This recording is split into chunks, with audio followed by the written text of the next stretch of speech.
السلام علیکم بچوں، آج سے ہمارا باب سوم شروع ہو رہا ہے۔ تو باب سوم سیرت طیبہ کے بارے میں ہے، یعنی کہ نبی صلی اللہ علیہ وسلم کی سیرت کے بارے میں بیان ہوگا۔ تو آج اس چیپٹر میں سب سے پہلا جو چیپٹر ہے اس میں آپ صلی اللہ علیہ وسلم کے اخلاق کے بارے میں بات ہوگی۔ تو اس لفظ کی پروننسیشن اخلاق ہے، اخلاق نہیں ہے۔ یہ آپ کو پہلے بھی آپ کی تصحیح کروا چکا ہوں، میں کریکشن پہلے بھی بتا چکا ہوں، اور ڈفرینس کیا دونوں میں یہ بھی پہلے بتا چکا ہوں کہ اخلاق کا مطلب ہوتا ہے بوسیدہ چیز، پرانی چیز، اور اخلاق کا مطلب ہوتا ہے سلوک اور رویہ۔ تو اس سبق کا پہلا سوال ہے سورہ احزاب کی 21ویں آیت ما ترجمہ لکھیں۔ تو اس کا جواب پیج نمبر 15 پہ موجود ہے، یہاں سے لے کر یہاں تک اس کا جواب ہے۔ تو اس میں دو چیزیں پوچھی ہیں سوال میں، ایک آیت اور دوسرا ترجمہ۔ صرف ترجمہ نہیں لکھنا آپ نے، تو اس لیے یہ آپ کو آیت بھی یاد کرنی پڑے گی۔ آیت لکھی ہوئی ہے اعوذ باللہ من الشیطان الرجیم بسم اللہ الرحمن الرحیم لقد کان لکم فی رسول اللہ اسوۃ حسنہ، اور ترجمہ لکھا ہوا ہے تمہارے لیے رسول اللہ صلی اللہ علیہ وسلم کی زندگی میں بہترین نمونہ ہے۔ کیا مطلب یہ ہے کہ ہمیں ہر کام کے لیے نبی صلی اللہ علیہ وسلم کی زندگی کو نمونہ بنانا چاہیے، آئیڈیل ان کو بنانا چاہیے۔ اس کے بعد دوسرا سوال ہے رسول اللہ صلی اللہ علیہ وسلم کے عفو درگزر کا کوئی واقعہ بیان کیجیے۔ تو اس سوال کا جواب پیج نمبر 15 پہ موجود ہے، یہاں سے لے کر یہاں تک ایک واقعہ لکھا ہوا ہے، اس کے بعد دوسرا واقعہ لکھا ہوا ہے، لیکن وہاں پہ ایک ہی واقعہ پوچھا تو آپ جتنا میں نے مارک کیا اتنا آپ یاد کرو گے۔ تو اس میں کیا ہے، اس میں واقعہ یہ لکھا ہوا ہے کہ ایک دفعہ نبی صلی اللہ علیہ وسلم ایک درخت کے سائے میں بیٹھے ہوئے تھے، اوپر آپ نے تلوار لٹکائی ہوئی تھی اور آپ لیٹے ہوئے تھے۔ ایک کافر آیا، اس نے وہی تلوار پکڑی اور وہ تلوار میان سے نکال کر آپ پر تان کر اس نے کہا کہ اے محمد، اب تجھے مجھ سے کون بچائے گا؟ تو نبی صلی اللہ علیہ وسلم کیونکہ متقی تھے، پرہیزگار تھے، اللہ تعالیٰ پر یقین پختہ تھا، تو آپ نے کہا مجھے اللہ بچائے گا۔ جب اس نے یہ لفظ سنا تو اس کے اوپر نبی صلی اللہ علیہ وسلم کا رعب طاری ہو گیا۔ یہاں پہ مرعوب کا لفظ ہے، تو مرعوب کا مطلب یعنی کہ اس شخص پر نبی صلی اللہ علیہ وسلم کا رعب طاری ہو گیا۔ تو اس رعب کی وجہ سے اس کے ہاتھ سے تلوار گر پڑی اور نبی صلی اللہ علیہ وسلم نے تلوار اٹھا کے کہا اب تجھے کون بچائے گا؟ تو نبی صلی اللہ علیہ وسلم اس کو سزا دے سکتے تھے، اس کو مار سکتے تھے، لیکن نبی صلی اللہ علیہ وسلم نے اس کو معاف فرما دیا تھا۔ تو یہ واقعہ یہاں پہ لکھا ہوا ہے، اور یہی عفو درگزر ہے، یعنی معاف کر دینا۔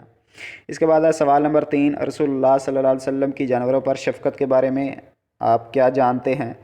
تو اس سوال کا جواب پیج نمبر 16 یعنی کہ 16 پہ یہاں سے لے کر یہاں تک ہے۔ تو اس کے اندر دو واقعے بیان کیے گئے۔ ایک واقعہ یہ کہ ایک دفعہ نبی صلی اللہ علیہ وسلم کسی رستے سے گزر رہے تھے، تو رستے میں کسی پرندے کا گھونسلہ تھا۔ نبی صلی اللہ علیہ وسلم کے ساتھیوں میں سے کسی نے اس پرندے کے بچوں کو اٹھا لیا اس کے گھونسلوں میں سے۔ تو اب جو ان بچوں کی ماں تھی وہ چکر کاٹنا شروع ہو گئی اور وہ بے تاب ہو گئی۔ تو نبی صلی اللہ علیہ وسلم پہچان گئے اور نبی صلی اللہ علیہ وسلم نے کہا کہ اس پرندے کو کس نے تکلیف دی ہے، یعنی کہ بے قرار کی ہے، مطلب تکلیف دی ہے۔ تو صحابی کو پتہ چلا، تو صحابی نے اس کے بچے اس کے گھونسلے میں دوبارہ رکھ دیے اور وہ پرندہ بے قراری سے نکل کر سکون اور چین محسوس کرنے لگا۔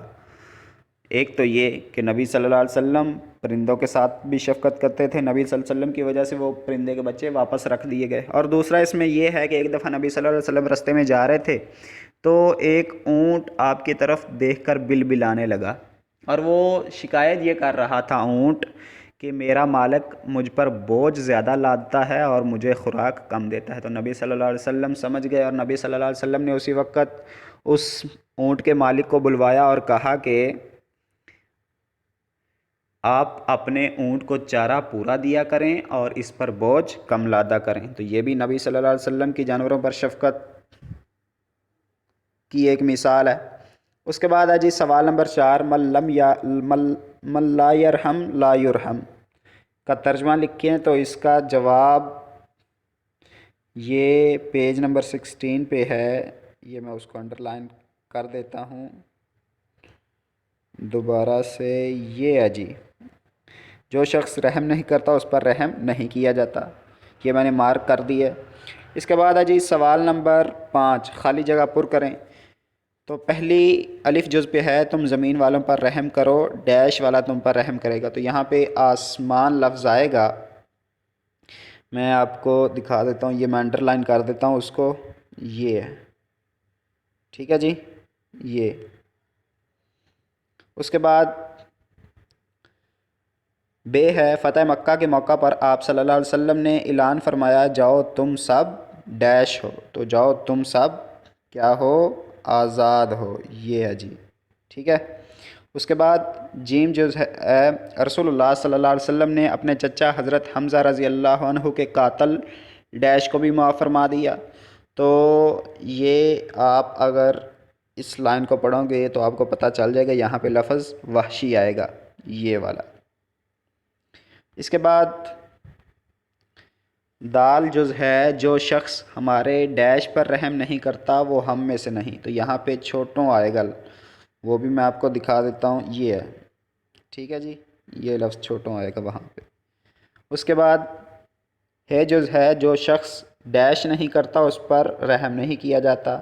تو یہ آپ نے ابھی پڑھا، جو شخص رحم نہیں کرتا اس پر رحم نہیں کیا جاتا، یہ میں نے اس کو انڈرلائن کر دیا۔ تو بچوں یہ تھا آج کا سبق، مجھے امید ہے کہ یہ آپ کو سمجھ آ چکا ہوگا۔ اپنا خیال رکھیے گا، اللہ حافظ۔